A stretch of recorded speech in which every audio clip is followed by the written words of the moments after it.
Sziasztok!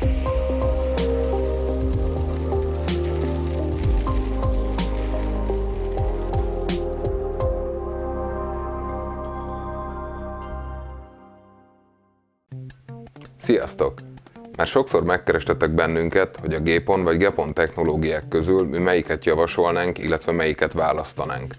Ez egy meglehetősen komplex kérdés, ezért úgy döntöttünk, hogy egy videósorozat formájában szeretnénk összefoglalni a tapasztalatainkat. Ebben a videóban a GPON, illetve GEPON technológiának a kulcskérdéseit fogjuk összehasonlítani.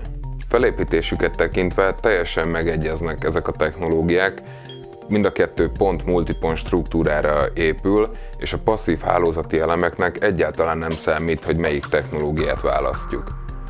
Funkciókat tekintve szintén vannak hasonlóságok, például a kábel-tévét és az IPTV-t is ugyanúgy kell rajtuk beállítani, illetve alkalmazni.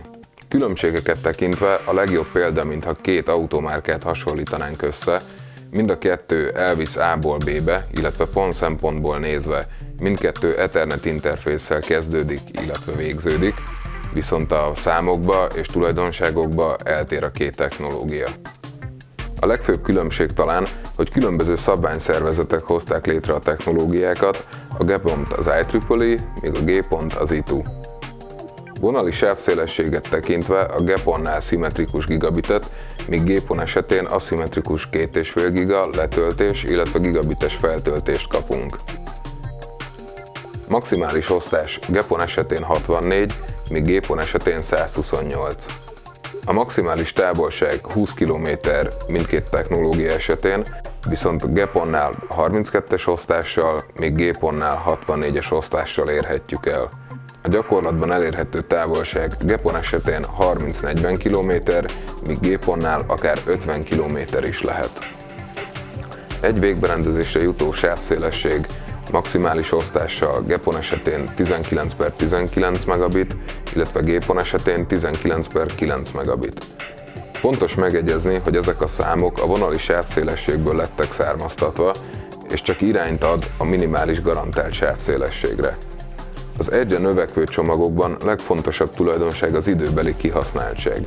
Például fájlmegosztás esetén az ügyfél elvihet akár több 100 Mbit/s, de valószínűleg csak pár percig használja, majd utána inaktívvá válik, és rendelkezésre áll a maradék sávszélesség a többi felhasználó számára. Menedzselhetőséget tekintve a GEPON hálózatot egyszerűbb konfigurálni, olyan, mintha stackelt switchet használnánk, míg GPON esetén komplikáltabb a virtuális konténerekkel és mappelésekkel. Third-party végberendezések a GPON-nál nem megoldott, ami azt jelenti, hogy a 802.3ah segítségével létrehozhatunk heterogén hálózatot, ám a végberendezések menedzselésére kevés esélyünk van.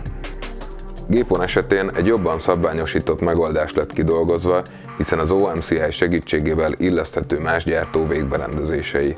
Szintén fontos ennél a pontnál megegyezni, hogy hiába követi az OLT és az ONT is a szabványokat, ezek megengednek annyit, hogy különböző kompatibilitási hibába fussunk, de a gyártó közreműködésével ezek megoldhatók.